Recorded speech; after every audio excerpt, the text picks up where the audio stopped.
Doctor APJ Abdul Kalam की जीवन कहानी एक छोटे से शुरुआत, अटूट दृढ़ता और अथक समर्पण की कहानी है जो भारत और उससे परे लाखों लोगों के लिए प्रेरणा का स्रोत है। 15 अक्टूबर 1931 को तमिलनाडु के छोटे से शहर रामेश्वरम में जन्मे कलाम एक साधारण परिवार में पले बढ़े। उनके पिता एक नाव मालिक थे और उनकी मां घर संभालती थी। दोनों ने कठिन परिश्रम किया ताकि परिवार का खर्च चल सके। बचपन से ही कलाम ने मेहनत और अनुशासन का मूल्य समझा। उनके रोजमर्रा के कामों में अखबार वितरित करना भी शामिल था ताकि वे परिवार की आर्थिक मदद कर सकें। यह छोटा काम होने के बावजूद उन्हें ज्ञान की शक्ति की एक झलक मिली, क्योंकि वे देखते थे कि लोग हर दिन समाचार का बेसब्री से इंतजार करते थे। आर्थिक संघर्षों के बावजूद कलाम एक होनहार छात्र थे जिन्हें अपने आसपास की दुनिया के बारे में जानने की उत्सुकता थी, खासकर उड़ान के विज्ञान में। उनके शिक्षकों ने उनकी क्षमता को पहचाना और उनके सीखने के प्रयासों का समर्थन किया। कलाम अक्सर अपने प्राथमिक विद्यालय के विज्ञान शिक्षक की कहानी सुनाते थे, जिन्होंने उन्हें पक्षियों के उड़ने की प्रक्रिया समझाकर एरोस्पेस में रुचि पैदा की। प्रेरित होकर उन्होंने एरोनॉटिकल इंजीनियर बनने का सपना देखना शुरू किया। हालांकि उनके परिवार की आर्थिक स्थिति उनके रास्ते में बाधा बनी, लेकिन उन्होंने इसे अपने सपनों की राह में आने नहीं दिया। कलाम को तिरुचिरापल्ली के सेंट जोसेफ कॉलेज में भौतिकी की पढ़ाई के लिए छात्रवृत्ति मिली। अपनी डिग्री पूरी करने के बाद उन्होंने मद्रास इंस्टीट्यूट ऑफ टेक्नोलॉजी (मिट) में एरोस्पेस इंजीनियरिंग का अध्ययन किया, जहां उन्होंने आर्थिक और शैक्षणिक चुनौतियों का सामना किया। वे अपने परिवार में उच्च शिक्षा प्राप्त करने वाले पहले व्यक्ति थे और उन्होंने एकाग्रता के साथ इसे हासिल किया। मिट में कलाम अक्सर रातों को देर तक पढ़ाई करते थे और एरोस्पेस इंजीनियरिंग के हर पहलू को समझने का प्रयास करते थे। उनकी कड़ी मेहनत का परिणाम था कि उन्होंने स्नातक किया और भारत के नवोदित एरोस्पेस और रक्षा क्षेत्रों में अपने करियर की शुरुआत की। कलाम के शुरुआती करियर में एक महत्वपूर्ण क्षण भारतीय वायु सेना में आवेदन था, जिसमें शामिल होने का सपना उन्होंने बहुत गहराई से देखा था। कठिन चयन प्रक्रिया के बाद वे शीर्ष 9 में आए, लेकिन एक पद से चूक गए क्योंकि केवल शीर्ष 8 का चयन हुआ था। यह उनके लिए बहुत बड़ा निराशा थी और बाद में उन्होंने स्वीकार किया कि उन्होंने खुद को बहुत ही हताश महसूस किया था। लेकिन कलाम ने इस असफलता को अपने भविष्य का निर्धारण करने नहीं दिया।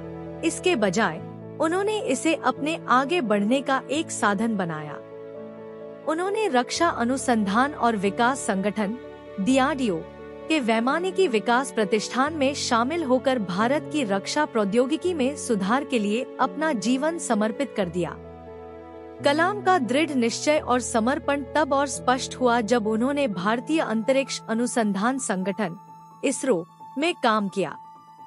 इसरो में उन्हें भारत के महत्वाकांक्षी सैटेलाइट लॉन्च व्हीकल SLV-3 कार्यक्रम के परियोजना निदेशक के रूप में नियुक्त किया गया, जिसका उद्देश्य भारत का पहला उपग्रह कक्षा में प्रक्षेपित करना था। यह कार्य उनके और उनकी टीम के लिए बहुत बड़ा था, क्योंकि वे महत्वपूर्ण तकनीकी चुनौतियों और सीमित संसाधनों का सामना कर रहे थे। 1979 में SLV-3 का पहला प्रयास असफल रहा और उपग्रह बंगाल की खाड़ी में गिर गया। इस विफलता से टीम निराश हो गई, लेकिन कलाम ने उन्हें इसे एक सीखने का अवसर मानने के लिए प्रेरित किया। उन्होंने हर विवरण को सुधारते हुए और अपनी गलतियों से सीखते हुए कड़ी मेहनत की। अगले वर्ष उनकी मेहनत रंग लाई।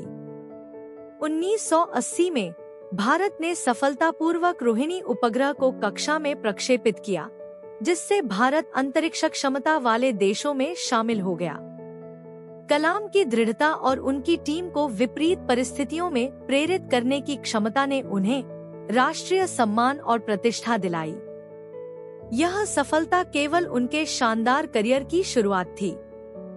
आत्मनिर्भर भारत का उनका सपना उन्हें स्वदेशी मिसाइल प्रौद्योगिकी पर काम करने की ओर ले गया, एक परियोजना जिसे उन्होंने समान जोश के साथ अपनाया। उनके नेतृत्व में भारत ने कई मिसाइलें विकसित की, जिनमें अग्नि और पृथ्वी सीरीज शामिल थी, जिसने भारत की रक्षा क्षमताओं को मजबूत किया और उन्हें मिसाइल मैन ऑफ इंडिया की उपाधि दिलाई। मिसाइल प्रौद्योगिकी में उनके योगदान ने उन्हें भारत के अग्रणी वैज्ञानिकों में स्थान दिलाया, फिर भी वे विनम्र और देश के विकास के प्रति समर्पित रहे। 2002 में कलाम का जीवन एक अप्रत्याशित मोड़ पर आया जब उन्हें भारत का 11वां राष्ट्रपति चुना गया। हालांकि उनके पास कोई राजनीतिक अनुभव नहीं था, लेकिन कलाम ने अपने देश और लोगों के प्रति प्रेम के साथ इस भूमिका को स्वीकार किया। अपने कार्यकाल के दौरान उन्होंने नागरिकों, विशेषकर छात्रों से जुड़ने पर ध्यान केंद्रित किया, जिन्हें वे भारत का भविष्य मानते थे। उन्होंने कई स्कूलों और कॉलेजों का दौरा किया, जहां उन्होंने बड़े सपने देखने, कड़ी मेहनत करने और ईमानदारी के महत्व पर जोर दिया।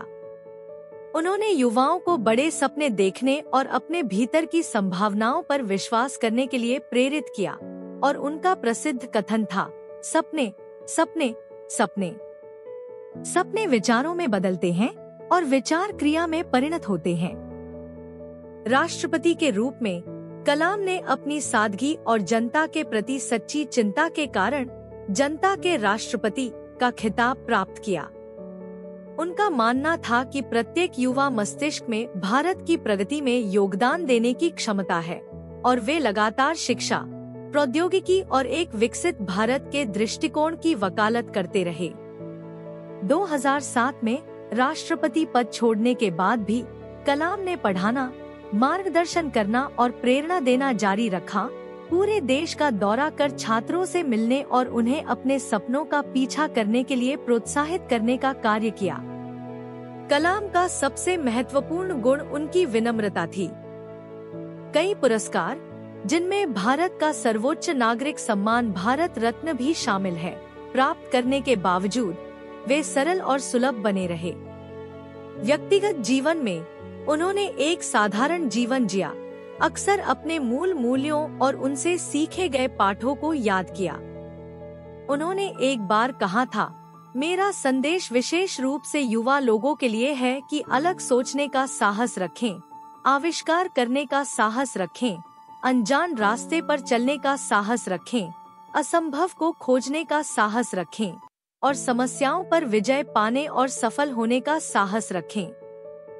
27 जुलाई 2015 को डॉक्टर कलाम ने दुनिया को उस समय अलविदा कह दिया जब वे अपना पसंदीदा कार्य कर रहे थे, पढ़ाना। वे भारतीय प्रबंधन संस्थान, शिलांग में एक व्याख्यान दे रहे थे जब वे अचानक गिर गए और इस दुनिया को छोड़ दिया, लेकिन अपने पीछे ज्ञान, प्रेरणा और आशा की एक विरासत छोड़ गए। आज डॉक्टर अब्दुल कलाम की कहानी प्रेरणा का एक प्रकाश स्तंभ बनी हुई है। उनकी जीवन यात्रा एक छोटे शहर के लड़के से भारत के सबसे प्रिय नेताओं में से एक बनने तक हमें सिखाती है कि सच्ची महानता समर्पण, दृढ़ता और एक ऐसे सपने से आती है जो मरने को तैयार नहीं है।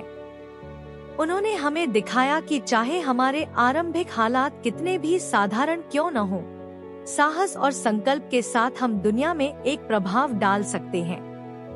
उनका जीवन हमें याद दिलाता है कि सफलता केवल धन या प्रतिष्ठा से मापी नहीं जाती, बल्कि दूसरों पर हमारे सकारात्मक प्रभाव से मापी जाती है। डॉक्टर कलाम आज भी लाखों लोगों को प्रेरित करते हैं, हमें बड़े सपने देखने, कड़ी मेहनत करने और स्वयं से परे किसी बड़े उद्देश्य के प्रति समर्पित होने का संदेश देते हैं। देखने के लिए धन्यवाद। हमारे चैनल को लाइक, कमेंट, शेयर और सब्सक्राइब करना न भूलें।